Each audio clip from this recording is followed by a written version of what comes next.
आज के हमारे गेस्ट हैं रिटायर्ड एसीपी अविनाश धर्माधिकारी, जो अपने एक्सपीरियंसेस के बारे में बताएंगे मिस्टर मतीन हफीज़ से। मतीन हफीज़ एक सीनियर जर्नलिस्ट हैं जो क्राइम बीट देखते हैं, तो हम उनकी कन्वर्सेशन सुनते हैं। तो फिल्म एक्ट्रेस माधुरी दीक्षित आपकी क्लासमेट थी? हाँ, क्लासमेट थी। माधुरी दीक्षित क्लासमेट भी थी, और मैं जहाँ जिस एरिया में रहता था जेबी नगर, वहीं पे वो जेबी नगर अंधेरी ईस्ट में, वहीं पे रहने को थी। मतलब मेरे से हार्डली 4-5 बिल्डिंग छोड़ के, लेकिन बातचीत नहीं थी क्योंकि उस टाइम हमारा इंग्लिश बहुत अच्छा था और वो always she was talking in English only. एक ही क्लास में थे और एग्जामिनेशन में उसका नाम दीक्षित, मेरा नाम धर्माधिकारी, होने हमारा नंबरिंग आगे पीछे रहता था। कैसा था कि अनीस का फिल्म इंडस्ट्री के ऊपर थोड़ा सा अलग तरीके का इंटरेस्ट था, हीरोइंस में ज़्यादा इंटरेस्ट लेता था। अच्छा। उससे पहले हमने 1-2 हीरोइंस को देखा है कि जिनके साथ उसने अच्छी तरह से बात की और अच्छा इंटरेक्शन, अच्छी दोस्ती भी थी उनकी। तो बॉलीवुड और अंडरवर्ल्ड का काफ़ी नेक्सस था और ये लोग ओपनली पार्टिसिपेट करते थे उनके प्रोग्राम्स में, इवेंट में। कुछ लोग तो फ़ख्र महसूस करते थे कि हमारा भाई से कनेक्शन है, इससे कनेक्शन। मुझे जिम्मा सौंपा गया था शाहरुख खान को इंट्रोगेशन के लिए बुलाने का, तो मैं उसके घर पे दोपहर को 12-12:15 पहुंचा था। वो ही वॉज इन बेडरूम, तो वहाँ आने को उसने बेडरूम से बाहर आने को 1-1.5 घंटा लगाया, तब तो मैं बाहर बैठा था। अंदर से वो ही वॉज कॉलिंग, सबसे पूछताछ, मैं जाऊँ नहीं जाऊँ करके, ऐसा सब था। तो बाद में सबने बोला होगा कि तुमको जाना पड़ेगा करके। फिर वो रेडी होके हम लोग निकले, तो उनके गाड़ी से गए। शाहरुख खान की गाड़ी से? हाँ, उनके गाड़ी से गए। कहाँ गए आप लोग? Head office. तो रास्ते में जब मैंने उनको बोला कि आप दुबई गए थे ऐसा पार्टी में, ये उस सिलसिले में पूछताछ करने वाले, तो he was little bit tense.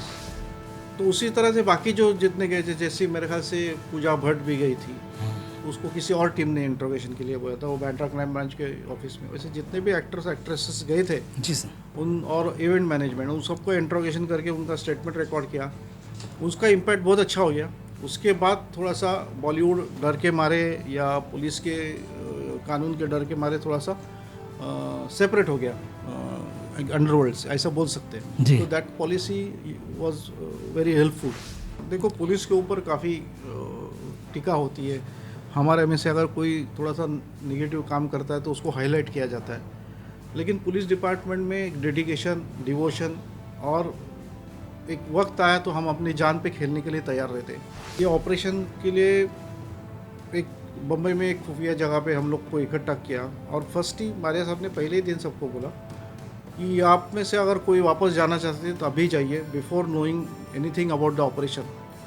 क्योंकि ऐसा ऑपरेशन है, ये ऑपरेशन हम यहाँ पे नहीं करने वाले, it will be on the foreign land. मतलब बताया था किस कंट्री में क्या करना है? नहीं, वो नहीं बताया। टारगेट भी नहीं बताया था, कंट्री भी नहीं बताया था, टारगेट भी नहीं कहा, और उसमें ये भी क्लियर कट बताया था कि उसमें से बच के आने का चांसेस बहुत कम है, या तो यू मे गेट अरेस्टेड और किल्ड। तो मैं फ़क्र के साथ बोलूँगा, वो 13 ऑफिसर जो हम लोग को चूज़ किया था, उसमें से एक ऑफिसर ने भी वापस कदम नहीं खींचे। बड़ी बात है। और तो ड्राइंग रूम में बैठ के, एसी में बैठ के ऑपरेशन के बारे में बात करना इजी है। जब हम फील्ड में रहते तो काफ़ी दैट इज ट्रू। अभी वो हम अभी अपनी ज़ुबान से क्या बोलेंगे, ऐसा है, लेकिन हम रियल में जान के खेल के काम करते हैं। कांदिवली क्राइम ब्रांच पे था, तब हमने रवि पुजारी की वाइफ को अरेस्ट किया था। शी वॉज, तो ड्यूरिंग इंट्रोगेशन उसको पूछा, मेरे को क्यूरियोसिटी थी कि वो 96-97 की बात है, ऐसा ऐसा। तो मैंने पूछा, 90 तुम लोग डोंबले में रहते थे? बोला हाँ रहते थे। बोला एक दिन तुम लोग भाग क्यों गए अचानक? तो बोला रवि पुजारी भागते भागते आया, बोला चल जैसे वैसा चल। तो हम लोग, मैं रोटी बना रही थी, वैसा ही छोड़ के भाग गए थे। अच्छा। और वहाँ से डायरेक्ट एक टैक्सी से नेपाल बॉर्डर भाग गए थे। मतलब वही टैक्सी में नेपाल बॉर्डर तक गए वो लोग? मुंबई से नेपाल बॉर्डर तक गए थे। तो मुंबई क्राइम ब्रांच का पॉलिसी तो एनकाउंटर में रिवॉर्ड वगैरह कुछ नहीं देती है। हम आज आपकी मुलाकात एक ऐसे रिटायर्ड पुलिस ऑफिसर से करवाने वाले हैं जिन्होंने अपने 35 ईयर्स की पुलिस सर्विस में बहुत बड़े बड़े अचीवमेंट्स किए। उनका नाम है श्री अविनाश धर्माधिकारी जी। Welcome sir. नमस्कार। सबसे पहले सर आपको थोड़ा हम लोग इंट्रोडक्शन दे देते हैं, बिकॉज आपकी पूरी प्रोफेशनल लाइफ के ऊपर बात करने वाले हैं, so it will be easier for everyone to understand. Dharmadhikari ji जो हैं ये 1965 मार्च 1965 में शोलापुर में पैदा हुए। उसके बाद मुंबई मूव हो गए और 1989 बैच के सब इंस्पेक्टर हैं। इनकी पोस्टिंग रह चुकी है दहीसर पुलिस स्टेशन, डीएन नगर पुलिस स्टेशन। उसके बाद 1992 में आए Mumbai crime branch, a very prestigious posting. 1997 तक रहे, उसमें काफ़ी बड़े बड़े केसेस किए आप लोगों ने। उसके बाद एयरपोर्ट सिक्योरिटी में आपने 1 साल 2 साल निकाला। उसके बाद एसपीयू में गए, स्पेशल प्रोटेक्शन यूनिट, यस। वहाँ से शायद वापस क्राइम ब्रांच में आए आप। नहीं, वहाँ से मैं डीएन पुलिस स्टेशन गया। डीएन नगर पुलिस स्टेशन गए, वहाँ से वापस 5 साल के लिए क्राइम ब्रांच में आए। उसके बाद नवी मुंबई क्राइम ब्रांच में गए आप 2008 से 2010। यस। फिर उसके बाद 11-12 में शायद वापस मुंबई आए आप क्राइम ब्रांच में। फिर आप कंट्रोल रूम में गए, Mumbai control room. Then you were given the posting of senior inspector Sakinaka police station 2015 to 2018। और बहुत अच्छा दौर था वो, काफ़ी मतलब हेवी पुलिस स्टेशन था वो। यस। और उसके बाद आप बने ACP Dongri division, Vakola division, and last posting थी आपकी Maharashtra police academy, yes, Nashik. Nashik के अंदर, जहाँ पे आप रिटायर्ड हुए 31 मार्च 2023 को as assistant director Maharashtra police academy. Maharashtra police academy. बराबर सर ये तो हमने शॉर्ट में मतलब आपका बोल दिया। थोड़ा सा मतलब अगर if you start from your education में कॉलेज डेज, कहाँ पे आपने मुंबई पढ़ाई हासिल की? मैं 1973 में मुंबई में आया। आने के बाद पहला गिरगांव में आर्यन एजुकेशन स्कूल करके था, वहाँ पे कुछ 5th standard to 7th standard तक वहाँ पे था। उसके बाद अंधेरे हम लोग शिफ्ट हो गए अंधेरे में। तो अंधेरे में परांजपे स्कूल में मैंने एडमिशन लिया। परांजपे स्कूल में 10th तक था। फिर 10th के बाद उस वक्त उसको पार्ला कॉलेज बोले थे, अभी उसका साठे कॉलेज नाम है। तो पार्ला कॉलेज में मैं ग्रेजुएशन किया, BSc किया मैंने। 1987 में मैं ग्रेजुएट हो गया। और लकीली एक मेरा दोस्त के रिकमेंडेशन के ऊपर मैंने MPSC का फॉर्म भरा था उसके साथ में। और फिर हम दोनों ने साथ में ये एग्ज़ाम अपीयर किए थे MPSC का, जिसमें मेरा फॉर्चुनेटली सिलेक्शन हो गया। अनफॉर्चुनेटली मेरे दोस्त का सिलेक्शन नहीं हुआ। And then I joined in 1988 मैं पुलिस ट्रेनिंग एकेडमी में, उस वक्त PTC थे, पुलिस ट्रेनिंग कॉलेज करके था, तो उसमें मैं ट्रेनिंग के लिए गया और then I become sub inspector. Sir college कहाँ किया आपने?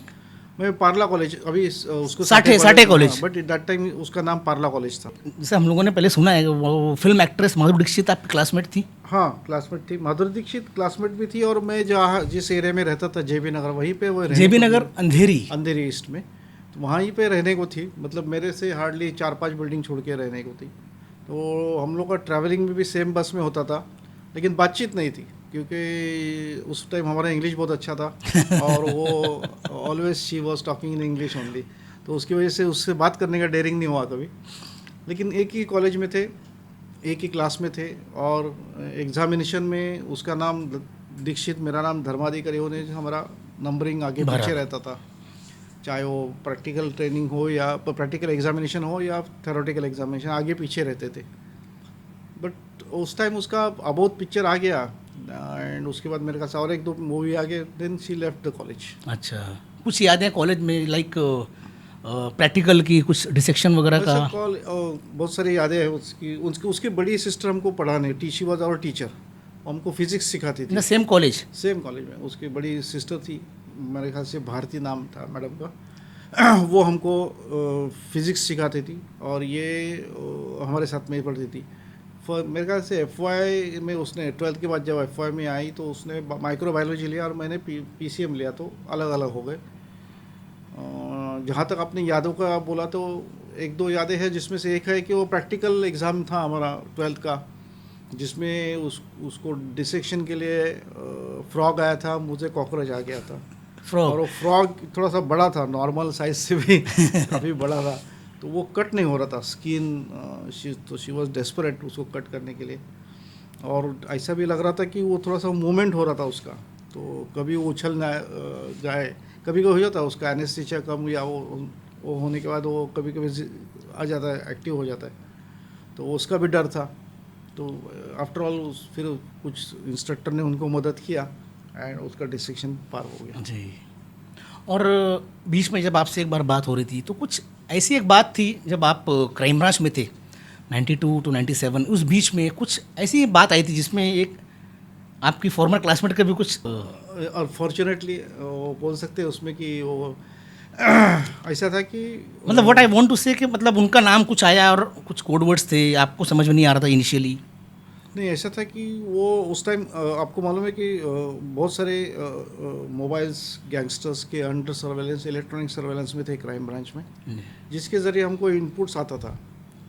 तो एक दिन दैट टाइम हमारे जो डीसीपी थे वो श्री राकेश मारिया जी, ही वॉज और डीसीपी डिटेक्शन करके पोस्ट था क्राइम ब्रांच में। एंड तो वहाँ पे एक इनपुट आ गया कि किसी एमडी के ऊपर हमला होने वाला है करके, एंड वो दाऊद गैंग से, खास करके अनीस के इंस्ट्रक्शन पे होने अनीस मतलब दाऊद इब्राहिम का भाई।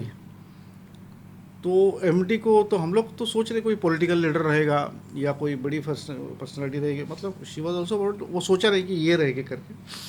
तो एमडी के हिसाब से तो हम लोग का एक टीम, मैं भी था, हम लोग मुरली देवरा जी के यहाँ पे जाके टोपोग्राफी देख रहे थे, कहीं वो चांस तो नहीं। लेकिन लेटर ऑन और थोड़ा समय डेवलपमेंट हो गया, and later on we come to know कि वो एमडी बोला तो माधुरी दीक्षित है करके। ओह। तो इमीडिएटली उनको, हमारे उस वक्त एक सब इंस्पेक्टर थे जिनकी हाइट 6 फुट 2 इंच थी, नेरकर करके। अच्छा। तो he was appointed as her PSO. लेकिन मेरे ख्याल से वो इमीडिएटली अमेरिका चली गई, एंड वो फिर ख़त्म हो गया, वो थ्रेट कम हो गया। लेकिन कुछ समझ में आया कि थ्रेट किस बारे में थी, क्यों थी? वो डिटेल्स तो मालूम नहीं पड़ा, लेकिन कैसा था कि अनीस का फिल्म इंडस्ट्री के ऊपर थोड़ा सा अलग तरीके का इंटरेस्ट था, हीरोइंस में ज़्यादा इंटरेस्ट लेता था। अच्छा।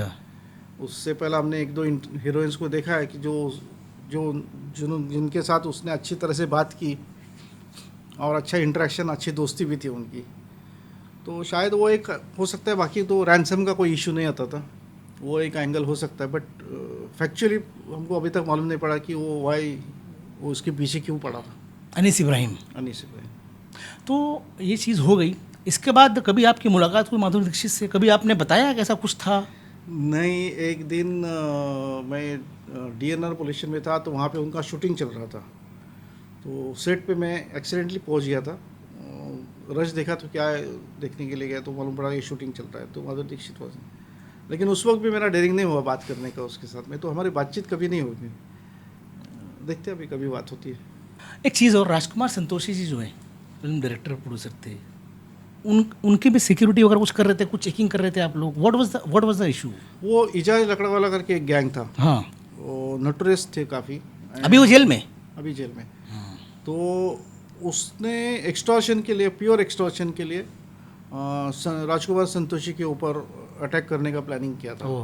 सो हमको कुछ इन्फॉर्मेशन आ गई थी, इनपुट्स आ गए थे, और लकीली उसमें से जो 2-3 लोगों को टैप किया उसने काम करने, उसमें से एक आदमी हमसे फूट गया था, और उसने बोला कि साहब ऐसा ऐसा करने का प्लानिंग चल रहा है। तो हमने उसको बोला तू लगा रहे इसमें, उसके साथ में, and we are there to protect you.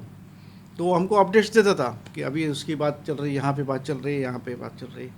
लेकिन वो ऐसा भी सिचुएशन था कि वो 2-3 गैंग से बात कर रहा था जो यहाँ के लोकल थे। तो हम लोग we don't want to take chance, कहीं हम इसके भरोसे बैठ गए और अचानक उसके ऊपर अटैक हो गया। मतलब तो ये जो आदमी फूट गए, जो भी आपका इन्फॉर्मर बन गया, हाँ, तो वो उसके ऊपर ही, उसकी गारंटी कुछ नहीं कि इसको ही काम सौंपा जाएगा, किसी और आके फट से करके चले गए तो वो अच्छा नहीं होगा। इसलिए फिर हमने क्या किया, तय किया कि उनको राजकुमार जी, संतोषी जी कुछ बोला नहीं था। हम उनके घर के आसपास फील्डिंग लगाए थे, उसमें मैं था, वो विजय कांद्रागढ़ के ऑफिसर वो थे, और 5-6 ऑफिसर कांस्टेबल्स थे। एक कांस्टेबल्स कांदा बटाटा बेचने वाला हो गया था। अच्छा। एक वॉचमैन हो गया था, वॉचमैन का यूनिफॉर्म में करके बैठे थे। तो हम लोग उनके बिल्डिंग के बाहर? हाँ, बिल्डिंग के बाहर, वो ऑफिस के नीचे उनका 7 बंगला में ऑफिस था, उधर ज़्यादा करके हम लोग रहते थे। तो वहाँ पे एक दिन दोपहर के टाइम में वो अचानक ऑफिस से बाहर आ गए एंड रास्ते से चलने लगे। तो दैट वाज वेरी रिस्की ऐसे टाइम में। बोला ये, तो हम लोग फिर मूवमेंट किया, पीछे गया, फिर वो सामने एक सलून में जाके बैठे बाल काटने। बट ही रियलाइज़ कि उनको डाउट आया कुछ, तो उन्होंने अंदर से ही, हमारे डीसीपी श्री राकेश मारिया साहब थे, उनको फ़ोन किया कि सर मेरे को डाउट आ रहा है, कोई लोग मेरे पीछे है। तो मारिया साहब ने उनको बोल दिया, नहीं डोंट वरी, वो हमारे बॉयज़ है करके। अच्छा। तो उसने फिर पूछा कि क्या है, तो दे वी हैव सम इंफॉर्मेशन, उसके लिए फॉर योर प्रोटेक्शन वो लोग वहाँ पे है करके। लेकिन उसके बाद भी हमने बात नहीं की उनके साथ में, हम लोग बाहर ही खड़े थे। ऑलमोस्ट 15 डेज तक हम लोग उनको प्रोटेक्ट कर रहे थे। लेटर ऑन वो बच्चे लोग सब अलग अलग केसेस अलग अलग इसमें पकड़े गए जो एसेलेंट्स पॉसिबल थे, तो वो थ्रेट न्यूट्रलाइज कर दिया फिर हमने। एक दूसरी बात है कि 12 अगस्त 1997 को film director and music director Gulshan Kumar ji जो उनका मर्डर हुआ था अंधेरी वेस्ट में। उनको 16 गोलियां मारी गई थी, राइट। उसमें 2-3 लोग पकड़े भी गए, उनको लाइफ इम्प्रिजनमेंट भी लगाए बाद में। तो जब ये हुआ एक बहुत बड़ी खबर थी, मतलब एक बॉलीवुड का एक बड़ा नाम था and he was just 41 years old. उनके ऊपर मर्डर हुआ और उसके बाद क्राइम ब्रांच ने बहुत सख्त एक्शन लेना शुरू किया, लोगों को पकड़ धकड़ शुरू की, लोग पकड़े गए। उस बीच में ये बात भी आई कि जो फिल्म इंडस्ट्री के जो एक्टर्स हैं उनसे काफ़ी ज़ोर में पूछताछ शुरू हो गई, कौन कहाँ आ रहा है, कहाँ जा रहे हैं, आपके ज़िम्मे भी कुछ काम लगाए गए थे। वो क्या पूरा बैकग्राउंड क्या था? क्या ऐसा था कि उस वक्त देखो बॉलीवुड और अंडरवर्ल्ड का काफ़ी नेक्सस था और ये लोग ओपनली पार्टिसिपेट करते थे उनके प्रोग्राम्स में, इवेंट में। कुछ लोग तो फ़ख्र महसूस करते थे कि हमारा भाई से कनेक्शन है, इससे कनेक्शन है। तो ये जब गुलशन कुमार जी का मर्डर हो गया तो that was very serious matter. तो उस वक्त एक सीनियर लेवल पे एक पॉलिसी बनाया गया कि गुलशन कुमार का मर्डर का कॉन्स्पिरेसी दुबई में जो नदीम सैफ़ी ने जो पार्टी दिया था, वो पार्टी में कुछ लोगों के साथ में उसके बारे में डिस्कस हो गया, ऐसा इनपुट था। तो वो पार्टी में कौन कौन फिल्म इंडस्ट्री के लोग गए थे, उन सबको बुला के वी विल इंट्रोगेट देम, ऐसा एक डिसीजन हो गया। उससे क्या दो फ़ायदा, एक तो मालूम पड़ता था कि इनको इनवाइट कौन कर रहा है, इवेंट मैनेजमेंट कौन है जो डी गैंग से कनेक्टेड है, उनको पता था भी कि नहीं था। हाँ, सेकंड थिंग ऐसा है कि इनको थोड़ा सा एक सेटबैक बैठे कि जिससे ये थोड़ा सा बॉलीवुड और इस पर थोड़ा सा गैप हो जाए। तो ये एक हेतु से उस वक्त पॉलिसी डिसीजन किया था कि यहाँ पे जितने भी एक्टर्स गए थे उन सबको बुला के इंट्रोगेट किया जाए, उनका डिटेल इंट्रोगेशन किया जाए करके। तो मुझे जिम्मा सौंपा गया था शाहरुख खान को इंट्रोगेशन के लिए बुलाने का। तो मैं उसके घर पे, शाहरुख खान के घर पे मेरे घर से दोपहर को 12-12:15 पहुँचा था। वो ऐसा था कि इंस्ट्रक्शन ऐसा था कि सिंस ये मीडिया अट्रैक्शन नहीं होना चाहिए, इसलिए यू गो ऑल, कोई पुलिस गाड़ी नहीं, मैं तो क्राइम ब्रांच में था, यूनिफॉर्म भी नहीं था, तो मैं अकेला उनके घर में गया था। उनको बोला ऐसा ऐसा आपको इंट्रोगेशन के लिए हेड ऑफिस का चलना है करे। वो ही वॉज इन बेडरूम, तो वहाँ आने को उसने बेडरूम से बाहर आने को 1-1.5 घंटा लगाया, तब तक मैं बाहर बैठा था। तो शायद अंदर से वो ही वॉज कॉलिंग, सबसे पूछताछ मैं जाऊँ नहीं जाऊँ करके ऐसा सब था। तो बाद में सबने बोला होगा कि तुमको जाना पड़ेगा करके। तो 1-1.5 घंटे बाद आया, फिर मेरे बोला कि आई एम सॉरी, मैं तैयार होता हूँ, सुबह 4 बजे आया हूँ। मतलब कोई बात नहीं, मैं बैठता हूँ, आप तैयार हो जाए। फिर वो रेडी होके हम लोग निकले, तो उनके गाड़ी से गए, शाहरुख खान की गाड़ी से? हाँ, उनके गाड़ी से गए। कहाँ गए आप लोग? Head office. तो रास्ते में ऑल द वे जो बात कर रहे थे, दैट टाइम आई रियलाइज कि वो टेंस हो गया था काफ़ी। जब मैंने उनको बोला कि आप दुबई गए थे ऐसा ऐसा पार्टी में, ये उस सिलसिले में पूछताछ करने वाले, तो he was little bit tense और डिस्टर्ब था काफ़ी। तो हम लोग हेड ऑफिस में पहुँचे तो किसी को मालूम नहीं था। हम लोग हेड ऑफिस मतलब क्रॉफोर्ड मार्केट, पुलिस कमिश्नरेट। तो जॉइंट कमिश्नर के ऑफिस में मैं उनको लेके गया। तो हम लोग दोनों अकेले गए, किसी को मीडिया को खबर नहीं थे, कुछ नहीं थी। अनफॉर्चुनेटली क्या हो गया कि जॉइंट सीपी साहब की मीटिंग में चले गए थे, तो उनको वहाँ पे आधा एक घंटा रुकना पड़ा वो आने तक। तो तब तक तो मीडिया को मालूम पड़ गया कि शाहरुख खान को लाया गया है करके इंट्रोगेशन के लिए। तो इमीडिएटली जब हम लोग नीचे इंट्रोगेशन करके नीचे उतरे तो काफ़ी जमा हो गया था। बट ही कोऑपरेटेड, उन इंट्रोगेशन किया, उनका स्टेटमेंट रिकॉर्ड किया, जो हमको डिटेल्स चाहिए थे उसने बताया। तो उसी तरह से बाकी जो जितने गए थे, जैसे मेरे ख्याल से पूजा भट्ट भी गई थी, उसको किसी और टीम ने इंट्रोगेशन के लिए बोला था, वो बैंड्रा क्राइम ब्रांच के ऑफिस में। वैसे जितने भी एक्टर्स एक्ट्रेसेस गए थे जी सर, उन और इवेंट मैनेजमेंट, उन सबको इंट्रोगेशन करके उनका स्टेटमेंट रिकॉर्ड किया। उसका इम्पैक्ट बहुत अच्छा हो गया। उसके बाद थोड़ा सा बॉलीवुड डर के मारे या पुलिस के कानून के डर के मारे थोड़ा सा सेपरेट हो गया अंडरवर्ल्ड से, ऐसा बोल सकते हैं। तो that policy was very helpful. 13 officers थे, तो क्या पर्पस था, कौन सा ऑपरेशन होने वाला था? आपको एक अलग एंगल से बोलना चाहूँगा। देखो, पुलिस के ऊपर काफ़ी टीका होती है। हमारे में से अगर कोई थोड़ा सा निगेटिव काम करता है तो उसको हाईलाइट किया जाता है, लेकिन पुलिस डिपार्टमेंट में डेडिकेशन, डिवोशन और एक वक्त आया तो हम अपनी जान पे खेलने के लिए तैयार रहते। इसका एक बेस्ट एग्जांपल है ये इंसिडेंट है। ऐसा था कि दाऊद का उस वक्त दुबई और मुंबई में, दुबई और पाकिस्तान में मूवमेंट था, और दाऊद का न्यूसेंस बहुत बढ़ गया था। हमारे उस वक्त गोपीनाथ मुंडे जी गृह मंत्री थे, तो उन्होंने, आपको मालूम है कि अंडरवर्ल्ड के खिलाफ काफ़ी स्ट्रांग एक्शन लेना का आदेश दिया था। तो उसमें एक ऐसा ओपनली तो नहीं कहा गया, बट इट वाज प्लान कि दाऊद का जो मूवमेंट है उसको इंटेलिजेंस एजेंसी के माध्यम से टैप करके एलिमिनेट करने का करके। दाऊद इब्राहिम को एलिमिनेट करना मतलब उसको ख़त्म करने का। हाँ। जी। तो उसके लिए फिर हम एक टीम बनाई गई पुलिस डिपार्टमेंट की। उसमें 13 ऑफिसर थे क्राइम ब्रांच के। हमारे राकेश मारिया साहब वॉज आवर डीसीपी, शिवानंदन साहब वॉज एडिशनल कमिश्नर थे, एंड जॉइंट सीपी मेरे ख्याल से आर एस शर्मा साहब भी थे, एम एन सिंह साहब थे, शायद एम एन सिंह साहब थे।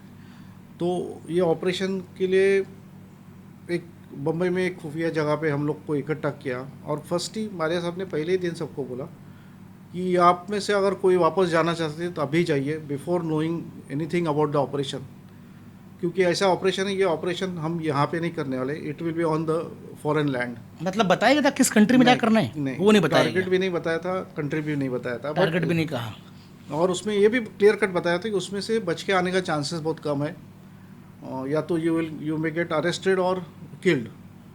तो मैं फ़क्रे के साथ बोलूँगा, वो 13 ऑफिसर जो हम लोग को चूज़ किया था उसमें से एक ऑफिसर ने भी वापस कदम नहीं खींचे। बड़ी बात है। और तैयारी, उस वक्त मेरा शादी तय फिक्स हो गया था मेरा। ये आप किस साल की बात कर रहे हैं? जून 1995 से, जून से 1 महीना पहला पकड़ो। अच्छा। तो 95 की, तो मैं कंफ्यूज हो गया भाई क्या करने का करके, ऐसा जाने का है, वापस आने का भी चांसेस बहुत कम है। हाँ। तो फिर मैंने मेरा मिसेस से बात करके बोला कि मैं ट्रेनिंग के लिए मैं जा रहा हूँ, 2-3 महीने का ट्रेनिंग है, तो अपने को शादी अपना शायद थोड़ा सा 1-2 महीना पोस्टपोन करना पड़ेगा। फिर हम घर वालों से बात किया था, एंड ठीक है बोला सब लोगों ने। तो किसी को बताया नहीं आपने, आप कहाँ जा रहे हैं? वो तो सीक्रेट था ना, किसी को बताने का सवाल ही नहीं था जी। वो तो अभी इतने सालों के बाद ये रिवील कर रहा हूँ मैंने, तो अदरवाइज ये 30 इयर्स के बाद। तो उस वक्त फिर तैयार हो गया था, मैं भी तैयार हो गया था। शादी पोस्टपोन मतलब हम लोग का डेडिकेशन दिखे ना आप, कि मैं मेरा शादी पोस्टपोन कर रहा हूँ, हम अपने जान पे खेल रहे हैं, हमको मालूम है कि हम वापस आने के चांसेस बहुत कम है, but it was doing in the interest of our society, अपना नेशन के लिए हम लोग कर रहे हैं, तो we will feel proud of it. तो किसी ने इसके बारे में, किसी भी 13 ऑफिसर में से किसी ने मैं विड्रॉ नहीं किया। तो ये लगन और ये डेडिकेशन था। तो 2 दिन का हमारा ट्रेनिंग भी हो गया, किसी एक्सप्लोजिव एक्सपर्ट को बुला के उसके माध्यम से जो मार्केट में उपलब्ध सामग्री है उसका इस्तेमाल करके एक्सप्लोजिव कैसा बनाने का, बम बनाने के एक्सप्लोजिव वेपन्स तो हम लोग इस्तेमाल इजीली कर सकते हैं, लेकिन हम क्या आइन टाइम पे वहाँ पे जाने के बाद क्या सिचुएशन हमको फेस करना पड़ेगा, वी डोंट नो। और एक्सप्लोजिव तो हम यहाँ से कैरी नहीं कर सकते। बराबर। So whatever available in the market we have to use it as a explosive, उसका ट्रेनिंग दिया गया था। तो we were ready for that, but unfortunately वो प्लान आगे जगह चला नहीं, उसको सैंक्शन नहीं मिला, and it was dropped. But anyway that time हमारे सीनियर्स ने भी सबका स्पिरिट देखा कि कितना डेडिकेटली ऑफिसर, और उनको फख्र हुआ होगा, कोई भी बैकआउट नहीं हुआ, तैयारी थी सबकी।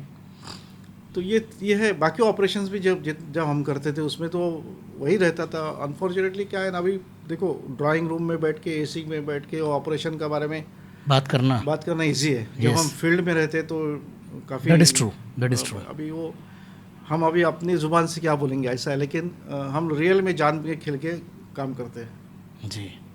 मतलब बड़ी बात है ये। Yes. ये शायद मुंबई क्राइम ब्रांच में ऐसा कोई ऑपरेशन कभी प्लान हुआ इसके अलावा कभी आप जानते होंगे? नहीं, दिस वाज है ना, मतलब आउट ऑफ हमारा जुरिडिक्शन है ना, आउट ऑफ इंडिया जाके करना है। इवन हम लोग नेपाल में जाके नहीं कर सकते। तो लेकिन आप नेपाल जानकारी लिए गए तो थे आप लोग? वो तो अनऑफिशियली जाना पड़ता है।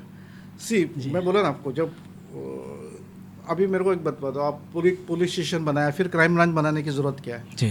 तो police station works with in A framework of the law, right. तो लेकिन क्रिमिनल्स को तो कोई लॉ नहीं, कुछ नहीं, तो उनके साथ डील करने के लिए मतलब हमारे हाथ पैर बांध के आप बोल रहे कि तैरो करके, हाउ इट इज़ पॉसिबल। तो उनके लिए भी थोड़ा सा रिलैक्सेशन पुलिस को भी देना चाहिए ताकि वो गैंगस्टर से, इसीलिए क्राइम ब्रांच बनाया गया। उसीलिए फिर आगे के आईबी रॉ वगैरह उसी मुकाम पे टेररिस्ट से लड़ने के लिए आप विद इन लीगल फ्रेमवर्क से तो नहीं लड़ रखते, तो इसके लिए रॉ इंटेलिजेंस एजेंसीज है अपनी। तो इस तरह बनाया गया। तो क्राइम ब्रांच का है उसमें कि आपको आउट ऑफ द वे जाके जो लीगल फ्रेम है उस फ्रेमवर्क के बाहर जाके उसको काम को लीगल फ्रेमवर्क में बिठा के we have to fight with the gangsters terrorist, ऐसा है। तो जाना पड़ता था, तो जाते थे हम, करके भी आए सक्सेसफुल। रवि पुजारी गैंगस्टर 1995-96 उस टाइम की कुछ बात है, आप लोग उसको पकड़ने के लिए उसके घर पे गए थे, थाना या डोंबिवली कहीं। जब आप गए तो रोटियां पक रही थी, ये सब क्या था? कुछ बीच में मतलब अपनी बात हो रही थी, आपने बताया था। तो ऐसा था कि मेरा एक बचपन का दोस्त था, दोस्त बोला था, हम लोग क्रिकेट वगैरह साथ में खेले थे, तो वो इनके संपर्क में था। एक्चुअली उसका निकनेम मुझे मालूम पड़ा था, लेकिन जब वो निकनेम के वो से ट्रेस करके स्टाफ लेके आए उसको, तो अरे ये तो उसने भी मेरे को पहचाना, मैंने भी उसको पहचाना। तो फिर मैंने पूछा उसको ऐसा ऐसा है, तो कंफर्ट लेवल अच्छा था बचपन का, उसने कुछ अच्छी बातें बताई। तो रवि पुजारी के बारे में बताया, डोंबिवली में रहता है करके, एंड उसके साथ में रोहित वर्मा भी है करके। Rohit Verma was big gangster, जो बाद में छोटा राजन के साथ एक बैंकॉक में मारा गया। छोटा राजन तो बच गया, लेकिन वो मारा गया था।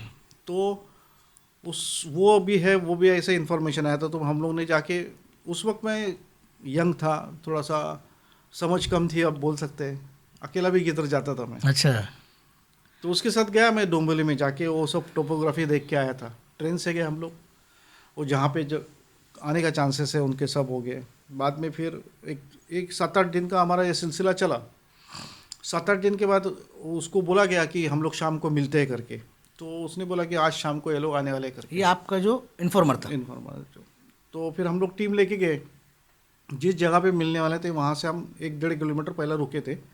बोला तू जाके कंफर्म, उस वो मोबाइल नहीं थे, तो तू कंफर्म कर, बोला कंफर्म करके रिक्शा से आ जा वापस करके। क्योंकि हमारा वहाँ पे जाना थोड़ा सा ऐसा प्लेस था कि किधर से भी गए तो मालूम पड़ता था वो। अच्छा। और वो लोग बहुत अलर्ट रहते थे। तो उसके बाद फिर गया, आधा 1 घंटे के बाद आया, 1 घंटे के बाद आया वो। 1 घंटे के बाद आने के बाद उसने बोला कि नहीं साहब आज आए नहीं वो करके। अच्छा, वो रवि पुजारी जो आने वाला था आया नहीं करके। तो लेकिन उसका थोड़ा सा मुझे डाउट तो आया कि कुछ तो गड़बड़ है। फिर हम लोग वापस चले आए। हम लोग घर पे पहुँचे मेरे ख्याल से 8:30 साढ़े 8 बजे। मेरा दिल रहा नहीं, बोला कुछ ना कोई गड़बड़ है। तो मैं वापस खाना खा के रात को 9 बजे रिक्शा से, और एक मेरा दोस्त है उसके पास गया। बोला तेरे को उसका घर मालूम है ना? तो बोला हाँ मालूम है, घाटकोपर में रहता है। ये आपका जो इन्फॉर्मर था? हाँ। इन्फॉर्मर का मेरा दोस्त था। हाँ। चल बोला जाएंगे हम लोग। फिर उसके घर में रात को 11 बजे गए। फिर उसको बोला चल तू साथ में। फिर वो लेके आया उसको। तेली गली में हमारा ऑफिस, तेली गली अपना अंधेरी तेली गली में हमारा ऑफिस था।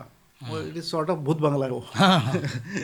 तो वहाँ पे उसको लेके आया और फिर उसको थोड़ा सा पुलिस स्टाइल से पूछा। देन ही कन्फेस कि सब थे। बोला रवि पुजारी भी था। अच्छा, था वहाँ पे रवि पुजारी? उसने ना बोला आपको? हाँ, रवि पुजारी भी था, रोहित वर्मा भी थे। अच्छा। और 3-4 लोग थे। लेकिन मैं डर गया था। बोला वो लोग मेरे को जान से मार डालते थे। अच्छा, उनको मालूम पड़ गया कि इसने इन्फॉर्मेशन दी? नहीं, उसको मालूम नहीं पड़ा, लेकिन अगर मालूम पड़ता तो ये डर गया। तो उसने फिर उनको बोल दिया कि मैं बारात लेके आया हूँ करके। अच्छा, मतलब पुलिस है साथ में? हाँ। तो फिर सब लोग भाग गए वहाँ से। तो मैं बोला ठीक है, लेकिन और 1-2 दिन जाने गया तो उसने बोला साहब रवि पुजारी तो है, बाकी सब लोग तो भाग गए, लेकिन रवि पुजारी डोंबिवली में करके। तो चलो बोला उधर जाएंगे हम लोग। तो हम लोग फिर एक दिन रात को डोंबिवली में जाके रुके और 8:30-9 के आसपास हमने एक घर था उसने देखा, उसमें जाने का प्लान किया। हम लोग जैसे गए अंदर, वो फर्स्ट फ्लोर पे एक घर था बिल्डिंग के। दरवाज़ा खुला है, गैस चालू है उसके ऊपर। दरवाज़ा खुला है, गैस चालू है, और वो तवा रखा हुआ है, रोटी बना रहे कोई, मतलब ऐसा। और मालूम पड़ता ना, मतलब कोई था नहीं, आज घर में कोई नहीं था, सब भाग गए थे। मतलब वो जस्ट निकले थे? वो ऐसा जस्ट निकले थे। तो मतलब मिस हो गया उसको। मतलब ये तो वो सीन हो गया जब दाऊद इब्राहिम को पकड़ने मुंबई क्राइम ब्रांच के लोग आए लेट 80s में। तो वो जिस सोफ़ा बैठा हुआ था दाऊद इब्राहिम, या उसका सोफ़ा था, वो धंसा हुआ था अंदर, और लग रहा था कि अभी कोई यहाँ से उठा और गायब हुआ है। तो मालूम पड़ा कि भाग गया करके वहाँ से। तो हमने सर्च लिया, तो वो हम लोग आटा रखते ना, आटे के अंदर कुछ गोलियां मिल गई थी, हमको राउंड्स मिल गए थे। तो इस तरह से वो उस वक्त भी गोलियां मतलब राउंड्स, बंदूक की गोलियां? AK-47 के राउंड्स थे। अच्छा, AK-47 के राउंड्स थे। तो इस तरह से वो दूसरी बार बच गया हमारे हाथ से वो। तो बोला कोई बात नहीं। और रवि पुजारी को भी मालूम था कि मैं उसके पीछे पड़ा, क्योंकि रवि पुजारी अंधेर में रहता था, मैं भी अंधेर में रहता था, कुछ कॉमन दोस्त थे, जिसकी वजह से उसकी अपडेट्स जैसे मेरे को मिल रहे थे वैसे मेरे अपडेट्स भी उसको मिलती थी। हाँ। तो वो उस वक्त भी बच गया। फिर वहाँ से वो भाग गया हूँ। बाद में लेटर ऑन जब मैं 2007 में वापस 5-6 में कांदिवली क्राइम ब्रांच में था, तब हमने रवि पुजारी की वाइफ को अरेस्ट किया था। शी वॉज तो ड्यूरिंग इंट्रोगेशन उसको पूछा, मेरे को क्यूरियोसिटी थी कि वो 96-97 की बात है, ऐसा ऐसा। तो मैंने पूछा 90 तुम लोग डोंबले में रहते थे? बोला हाँ रहते थे। बोला एक दिन तुम लोग भाग क्यों गए अचानक? तो बोला रवि पुजारी भागते भागते आया, बोला चल जैसे वैसा चल। तो हम लोग, मैं रोटी बना रही थी वैसा ही छोड़ के भाग गए थे। अच्छा। और वहाँ से डायरेक्ट एक टैक्सी से नेपाल बॉर्डर भाग गए थे। मतलब वही टैक्सी में नेपाल बॉर्डर तक गए लोग, मुंबई से नेपाल बॉर्डर तक गए। तो मतलब वो that news was very confirm था। तो 2-3 बार ऐसा इंसिडेंट हो गया जिसकी वजह से वो रवि पुजारी बचते ही रह गया। बट था हम लोग का ये उस वक्त काफ़ी कैट एंड माउस का गेम काफ़ी हद तक चलता था। हम लोग भी पीछा नहीं छोड़ते थे और वो लोग भी ये करते थे। बराबर। रोहित वर्मा जो है वो आपके पीछे लगा हुआ था, वो आपको जानकारी भिजवाता था कि वो ये क्राइम करने जा रहा है या क्राइम किया है, और उसका मतलब उसका ये था चैलेंज के catch me if you can. So क्या स्टोरीज क्या थी वो? रोहित वर्मा ये छोटराजन गैंग का ड्रेडेड गैंगस्टर था। उसने बम्बई में काफ़ी फायरिंग किए थे, AK-47 से फायरिंग किया था, रिवॉल्वर पिस्टल से फायरिंग किया था, काफ़ी मर्डर्स किए थे उसने। उस दरमियान एक इन्फॉर्मर था जो उसके भी टच में था और मेरे भी टच में था, और एक इन्फॉर्मर था जो सिर्फ मेरे टच में था। तो उसको ये सब मालूम था कि ये दोनों भी मेरे टच में करके। तो कोई भी क्राइम वो जब बम्बई में करता था तो सबसे पहला वो मेरा जो इन्फॉर्मर था उसको फ़ोन करता था, बोल तेरे साहब को मैंने ये काम किया करके। फॉर एग्ज़ाम्पल उसने जब एक अंधेरी वेस्ट में 4 बांग्ला पे शरद शेट्टी गैंग का एक गैंगस्टर था, जलाया पका करके, उसका ही वॉज बर्न, तो उसको जलाया पका करके बोलते थे। उसका मर्डर किया था, उसका फायरिंग मर्डर किया था। और वो फायरिंग में उसने, जलाया पका ने भी क्रॉस फायरिंग किया था, उसमें इसके हाथ को गोली लग गया था। तो वो सब उसने, रोहित वर्मा के हाथ को गोली लगी थी। उसने वो सब चीज़ें इमीडिएटली मेरा इन्फॉर्मर को क्राइम करने के बाद 5 मिनट के अंदर बताई कि जा तेरे साहब को बोल, मतलब धर्माधिकारी को बोल कि मैंने ये किया करके। वो इन्फॉर्मर का फ़ोन आया कि साहब ऐसा ऐसा हुआ है और 4 बंगला में किधर तो भी फायरिंग हुआ है जिसमें एक आदमी को इसने ठोकाया करके। तो मैं पुलिस स्टेशन को फ़ोन किया तो पुलिस स्टेशन में कुछ खबर अभी तक आई नहीं थी, लेकिन एक 5-10 मिनट में सब अपडेट फटाफट आया, वायरलेस मैसेज हमको मालूम पड़ा। फिर मैं हमारे DCP राकेश मारिया सब थे, उनको फ़ोन करके बोल दिया कि सब ऐसा ऐसा, मेरा इन्फॉर्मर बोला है कि ये काम उसने किया करके, रोहित वर्मा ने किया करके। तो बोले तुम जगह पे जाके कंफर्म करके मेरे को बताओ करके। तो मेरे पास रोहित वर्मा का फ़ोटो था, तो जो विटनेस थे उनको बताया, तो विटनेस ने इमीडिएटली उसको आइडेंटिफाई कर लिया कि इसी आदमी ने किया है। हाँ। और फिर मैंने वैसा अपडेट किया हमारे सबको। तो उसी तरह से उसने, और एक 2 भाई थे बिल्डर्स, शाह बिल्डर्स करके, उनके ऊपर भी फायरिंग किया था। उस वक्त भी उसने, दोनों मर गए थे उसमें। कहाँ हुई थी ये फायरिंग? मेरे ख्याल से सांता क्रूज वेस्ट में की थी, ऑफिस में। And what was the reason? Extortion. वो बेसिकली वो लोग भी थोड़ा सा क्रिमिनल एक्टिविटीज़ में इन्वॉल्व थे। I think one of the brother was arrested in वो JJ शूट आउट का जो केस हो गया था उसमें, JJ शूट आउट ऑफ 1991-92 का जो शूट आउट था, उसमें ही वाज अरेस्टेड क्योंकि उसने वो जो इंजर्ड हो गया था पुलिस फायरिंग में, एक आरोपी, उसको अम्बोली में एक ट्रीटमेंट का फैसिलिटी करके दिया था। तो उसमें वो शाह ब्रदर्स में से एक शाह अरेस्ट हो गया था। तो दे वर टच विथ अंडरवर्ल्ड, तो उनकी कुछ तो भी व्यवहार, उनसे एक्सटॉर्शन के लिए रोहित वर्मा उनको, तो एक्सटॉर्शन था या उनकी कुछ लेन देन हो का इशू था, प्रॉपर्टीज़ के काफ़ी इश्यूज थे।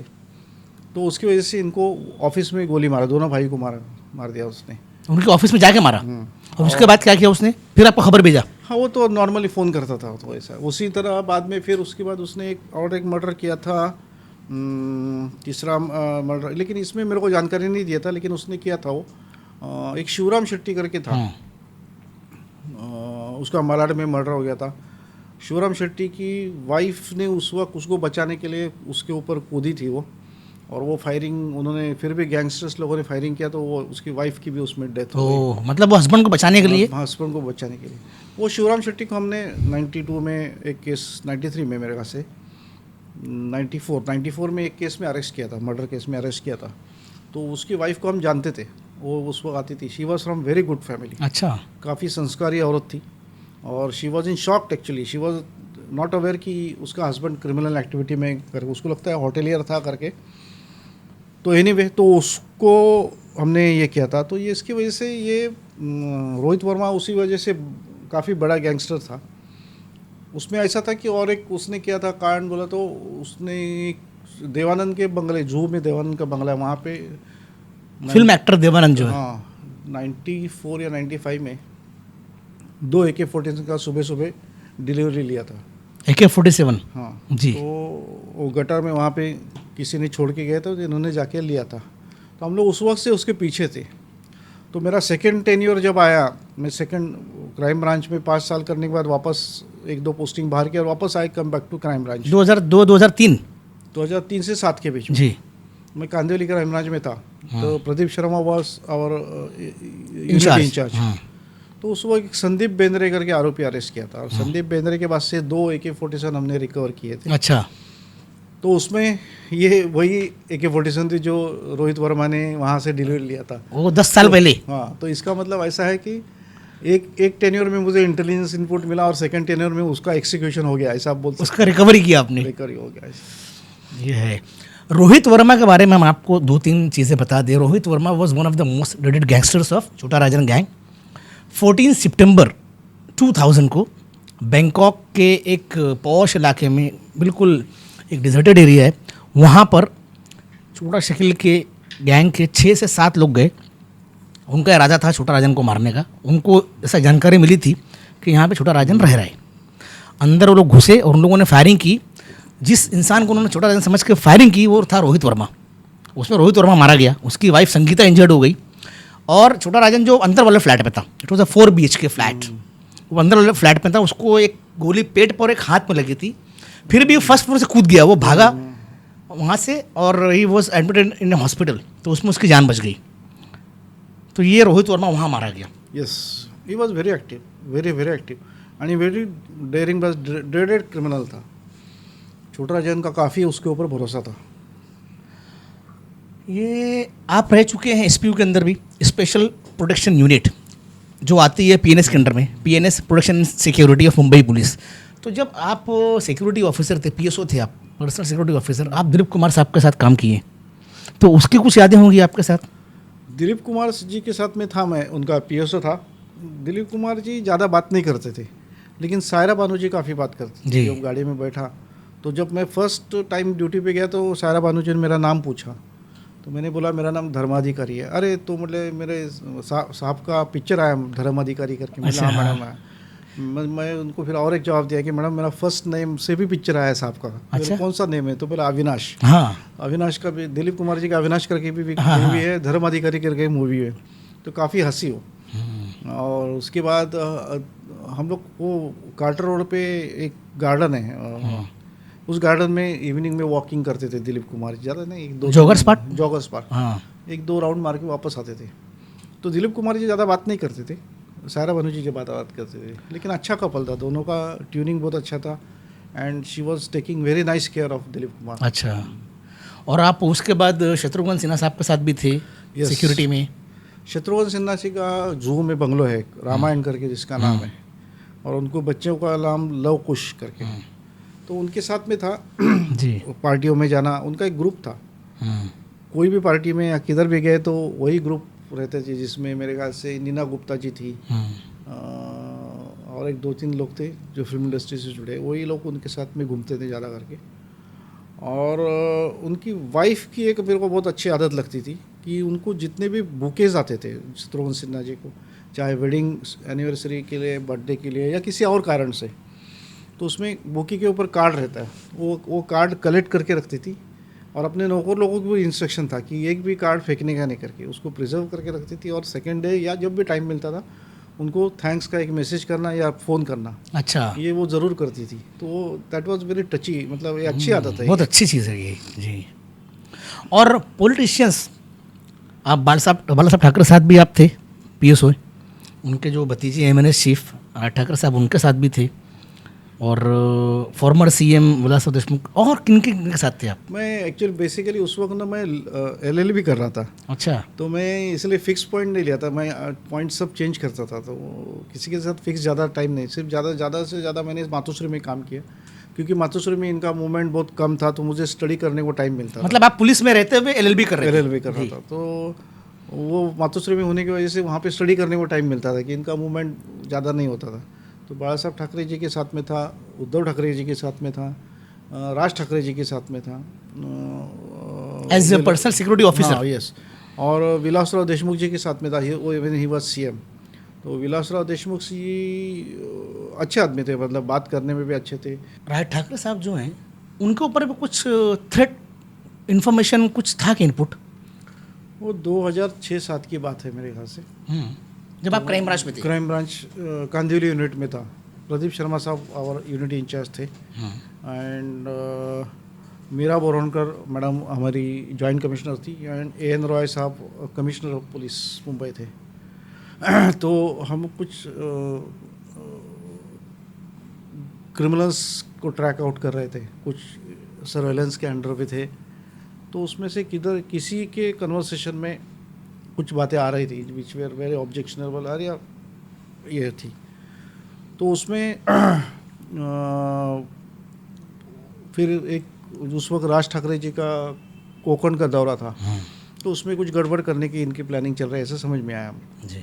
तो ये जब बातें ओपनली बात हो, मैडम को मालूम पड़ गया, तो कि पहला रिपोर्टिंग उनको होता है, तो उन्होंने CP साहब को ब्रीफ कर दिया।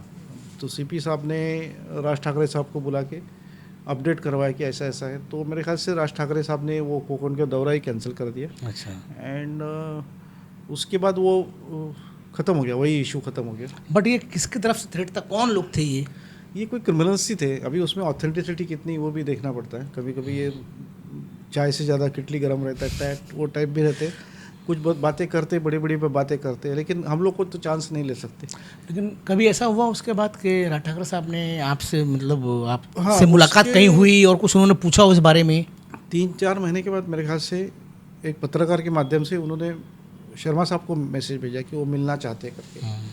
तो शर्मा साहब ने पूछा क्या रेफरेंस किया, तो बोला वही जो आपका जो वर्कआउट चल रहा था उसके बारे में उनको जानकारी चाहिए। तो बोला मैं जो कंसर्न ऑफिसर है उसको लेके आऊँ, क्योंकि मेरा वर्कआउट था वो। तो मैं भी गया था उनके साथ में, तो हम लोग गए, तो जितना हम जानकारी दे सकते थे उतनी दी, उससे ज़्यादा तो उनको जानकारी नहीं दी, और वो उन्होंने भी अप्रिशिएट किया। तो कहाँ गए थे आप लोग? उनके घर में शिवाजी पार्क जी। तो उन्होंने भी अप्रिशिएट किया हूँ। और सेकंड थिंग, फिर उसके बाद एक 5 मिनट में हमारा वो सब्जेक्ट ख़त्म हो गया।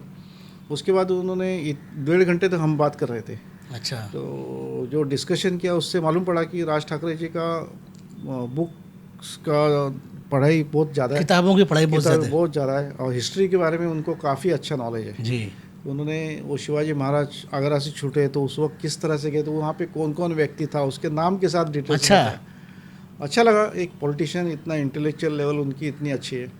1.5 घंटे तक हम लोग थे सर, 2 बार चाय पिए राज ठाकरे जी के साथ बस। अच्छा, एक बहुत ही इम्पोर्टेंट इनकाउंटर मुंबई में हुआ था, शायद 2005 उसकी बात है, 2006 की बात है, 6 की, फिरदौस के इनकाउंटर किया था आप लोगों ने।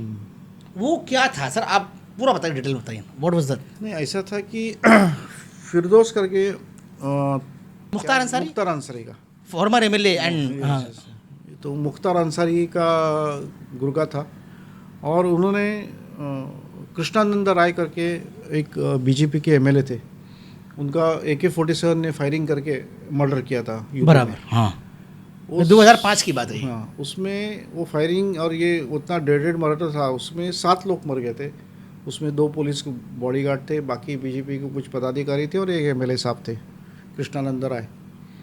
तो उसकी वजह से पूरा यूपी में हड़कंप मच गया था और वो सब आरोपी की तलाश चल रही थी उस वक्त। तो आफ्टर मेरे ख्याल से 5-6 महीने के बाद 2-3 महीने के बाद ही उनको आफ्टर द ये मर्डर के बाद 2-3 के महीने के बाद ही उनको ऐसा मालूम पड़ा कि उसमें से कुछ क्रिमिनल्स बम्बई में है करके।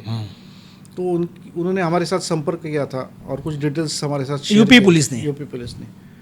और शर्मा साहब के पास वो इनपुट आया था तो हम लोग वो ट्रैक आउट कर रहे थे।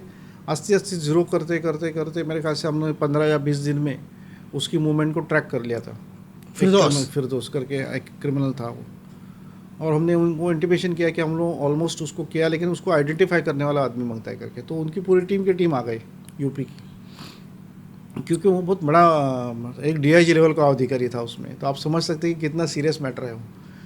तो वो टीम आ गई। फिर हमने दोनों हमारी टीम और उनकी टीम ने जाके एक दोपहर के टाइम में मालाड में वेस्ट में शॉपर स्टॉप के सामने, या वो तो बहुत बहुत क्राउड रहता है उधर, क्राउडेड उसमें उसकी मूवमेंट देखी हमने। तो वहाँ पे फील्डिंग लगाई थी।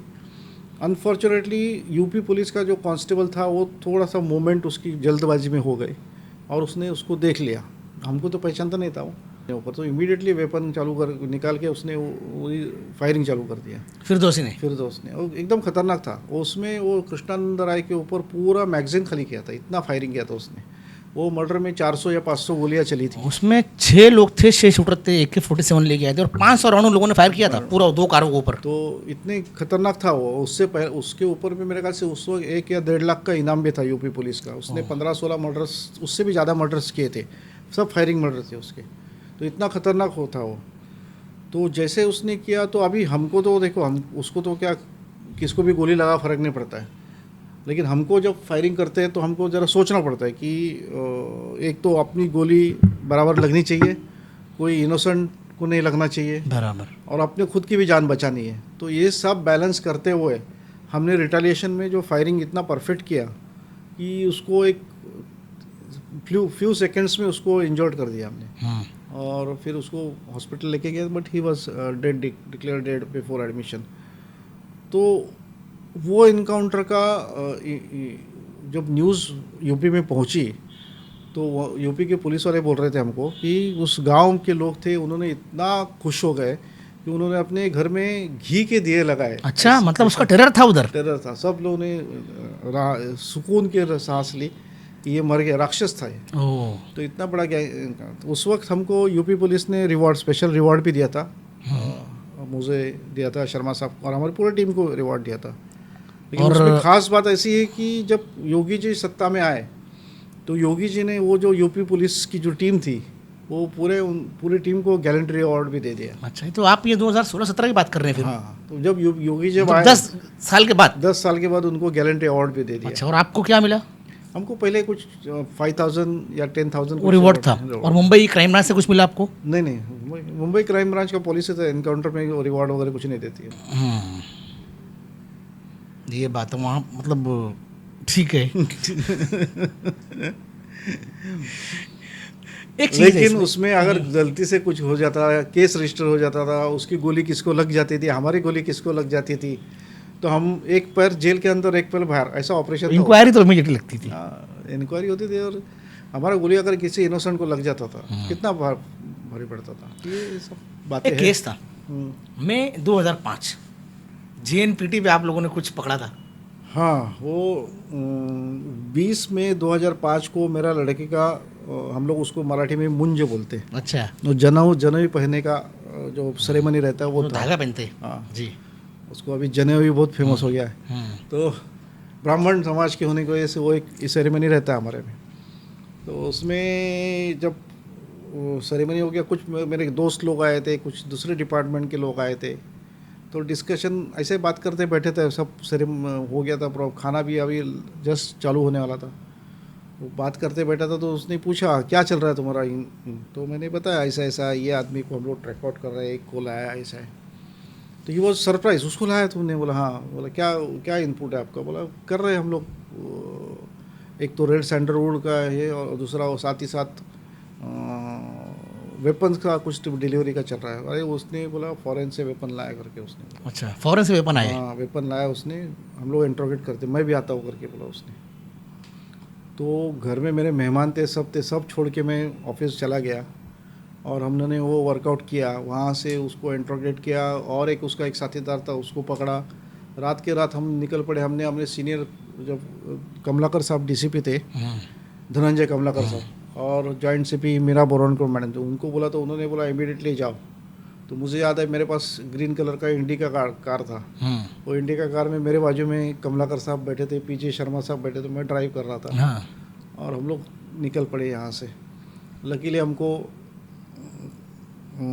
अच्छा एक इनपुट डेवलप हो गया ऑन द वे। और फिर हम लोग वहाँ पे गए JNPT में। हमने वो कंटेनर सर्च किया, कंटेनर को खोला, उसमें 22 ड्रम 21 या 22 ड्रम थे। 21 ड्रम, वो ग्रीस भरी हुई थी, पूरी ग्रीस भरी थी। तो सर्च किया, उसमें पहला रॉड डाल के सर्च किया, फिर सिस्टमेटिकली सर्च किया। तो उसमें एक्सरे फॉइल में छुपा के लाए हुए। एक्सरे फॉइल में छुपाया था, पैक किया था एक्सरे। तो क्यों एक्सरे फॉइल में इसलिए छिपाया था, वो मशीन में मालूम नहीं पड़ता, शेप पकड़ा नहीं जाएगा, पकड़ा नहीं जाएगा। तो वो मिल गए थे। उसमें कुछ तो भी 37 वेपन्स थे और pistols and revolver. Pistols and revolvers. और गोलियां कितनी थी? 5 to 6,000 के आसपास 5000 गोलियां थी राउंड्स थे। तो ये सब हमने अभी आप सोचो कि हमने कितना बड़ा बम्बई पे आया हुआ, कितना बड़ा संकट हमने बचाया था। अगर ये सब वेपन्स गैंगस्टर्स के हाथ में पड़ जाते थे तो बम्बई में तो हर जगह पे फायरिंग कोहरा मच जाता। कोहरा मच जाता। तो ये कहाँ से आया था? ये बैंकॉक से आया था। बैंकॉक से आया था ये। उसमें हमने मुकुंद पटेल करके आरोपी को अरेस्ट किया था। 3 लोग पकड़े गए थे उसमें, मुकुंद पटेल हाँ, और यशवंत येवले। मुकुंद पटेल, हाँ, यशवंत येवले, मधु कुट्टी। हाँ, यशवंत येवले का रोल सिर्फ था उसका इंपोर्ट एक्सपोर्ट का लाइसेंस का इस्तेमाल, but he was not in directly involve in conspiracy. तो मधु कुट्टी था, ये था। तो वो जो था मुकुंद पटेल, वो बैंकॉक गया था। भरत नेपाली ने वहाँ से उसको पैकिंग करके वो सब वेपन्स दिए थे और वो वेपन्स लेके आया था। उस वेपन का फॉलोआउट भी हो गया, उस इन्फॉर्मेशन का फॉलोआउट ऐसा हो गया कि मेरे ख्याल से उसके बाद 2-3 मर्डर्स हो गए कि उसमें से बिल फटा। एक तो बालू ढोकरे के ऊपर, बालू ढोकरे करके एक गैंगस्टर था छोटराजन गैंग का, वो भी बाहर अब्रॉड रहता था।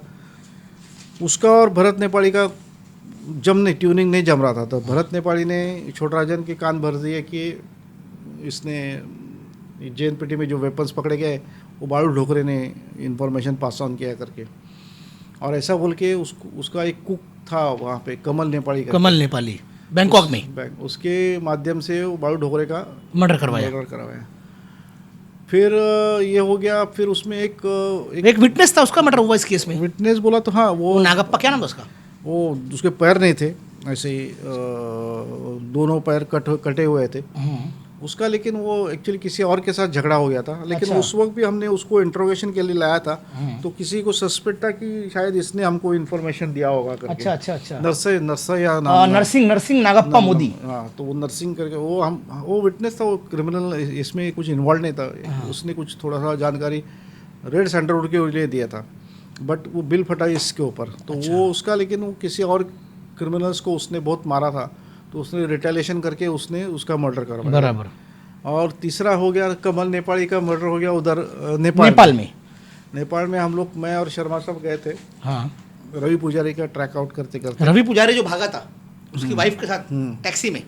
तो रवि पुजारी का नेपाल में लोकेशन हमको मिल गया था। तो हम लोग गए थे वहाँ पे, और हमारे साथ कुछ और एजेंसी के लोग भी थे। और हम लोग वहाँ पे पहुँचे तो हम लोग को नेपाल के पुलिस के साथ में प्लान कर रहे थे किस तरह से मीटिंग चल रही थी आपकी, डिस्कशन। 2007 की बात है। हाँ, 6 या 7 की बात है। तो उसी वक्त एक फ़ोन आया वो ऑफिसर को, यादव करके कोई ऑफिसर था, आई थिंक IG या DIG लेवल का ऑफिसर था। तो उनको फ़ोन आया कि कमल नेपाली का मर्डर हो गया है। तो बोला कोई कमल नेपाली का हमारे यहाँ पे मर्डर हो गया। तो शर्मा साहब को तो सब मालूम था। उन्होंने कमल नेपाली का सब स्टोरी जब बताया तो ही वॉज वेरी हैप्पी। अच्छा। उसको बैठे बैठे सब मिल गया डिटेल्स। फिर उसने अपने सुपीरियर्स को सब ब्रीफ किया। तो नेपाली ऑफिसर ने तो उसकी वजह से हमको 2 दिन वहाँ पे बहुत अच्छा ट्रीटमेंट मिला। एंड देवर वो पूरा टोटल कोऑपरेट कर रहे थे। लेकिन अनफॉर्चुनेटली रवि पुजारी वहाँ पे हमको मिला नहीं। 1 दिन या 2 दिन पहले वहाँ से वो गायब हो गया था। मतलब वहाँ पे था वो? था। अच्छा। उसको मूवमेंट ट्रैक आउट किया। तो जैसे ये 2005 आर्म्स होल केस हुआ, इसमें पहला मर्डर हुआ बालू ढोकरे का, फिर वो नागप्पा जो था, नागप्पा मोती, उसका मर्डर हुआ, कमल नेपाली का मर्डर हो गया, अब एक आदमी और बच रहा है, वो है भरत नेपाली। भरत नेपाली बाद में मर्डर हो 2010 गया। में उसका ही मर्डर हो गया। उसका भी मर्डर तो हो इसके बाद इसी के से लग के 4 लोगों मर्डर हुआ। लेकिन भरत नेपाली का मर्डर होने का रीज़न थोड़ा सा अलग था मेरे ख्याल से। वो नॉट फॉर ये वेपन के बारे में नहीं हुआ था, वो थोड़ा सा फॉल आउट चल रहा था उसका, उनका जैसा उसने उसका बजा वैसा उसका जैसा उसने डोकर के साथ किया। जैसा भालू ढोकरे का गेम बजा दिया वैसा ही किसी ने इसका बजा दिया, उसमें भरत नेपाली का गेम हो गया। तो ये जो केस था, आर्मसोल केस जो है 2005 का, इसमें 4 मर्डर हो चुके हैं और इसमें बाद में छोटा राजन को भी आरोपी बनाया गया, अक्यूज बनाया गया। 2015 अक्टूबर में बाली में पकड़ा गया छोटा राजन, इंडोनेशिया में, उसको लाया गया या इंडिया में एक्स्ट्राडिट करके। तो he was booked in this case. ये केस था आपका मुंबई क्राइम ब्रांच के पास। 2017 में केस गया सीबीआई के पास और सीबीआई कोर्ट में इसका मुकदमा चल रहा है और अब 20 साल हो चुका है, इसको ज़्यादा हो गए। अब वो फाइनल स्टेज पे आया है, अब कंक्लूड होने वाला है वो। तो 20 साल से वो केस चल रहा है। काफ़ी रोचक केस था, उसमें काफ़ी क्लैशेस हो गए, इंटर डिपार्टमेंटल क्लैशेस हो गए, गैंगस्टर्स में क्लैशेस हो गए तो वो एक गैंगस्टर्स की, पुलिस के लिए अच्छा केस था बट गैंगस्टर्स के लिए पनौती केस था, ऐसा बोल सकते हैं। वो वहाँ से ख़त्म होना शुरू हो गया। हाँ, वहाँ से उनका डाउनफॉल चालू हो गया। बहुत अच्छा लगा वैसे आपसे आज बात करके इतना डिटेल में, क्योंकि इससे पहले जब भी हम लोग मिलते रहे हैं वो बस काम की बात किए और निकले। Yes. बस वही रहा है, क्योंकि आप भी बिजी थे, हमको भी पूछना रहता था। And it was very nice talking to you Dharmadhikari ji. Sir, thank you very much for coming here. आपने वक्त निकाला, आपसे बात हुई थी 2-3 दिन पहले और आपने कहा था कि आप ज़रूर आएंगे और आप आए। और जो नई नई चीज़ें बताई आपने, वेरी इंटरेस्टिंग। और इसमें जो अंडरवर्ल्ड की जो बातें आपने कही हैं सब हम लोग लिखते रहे हैं, लेकिन उसमें भी हर वक्त ये होता है कि जब आप बैठते हैं इन डिटेल तो काफ़ी नई चीज़ें मालूम पड़ती है। इससे मालूम पड़ता है कि आपकी भी मतलब जो पूरी लाइफ आपका जर्नी रहा है that is full of action and thrill, वो सब रहा है। So thank you very much for coming here और होपफुली आगे भी हम लोग मुलाकात करते रहेंगे। जी, थैंक यू।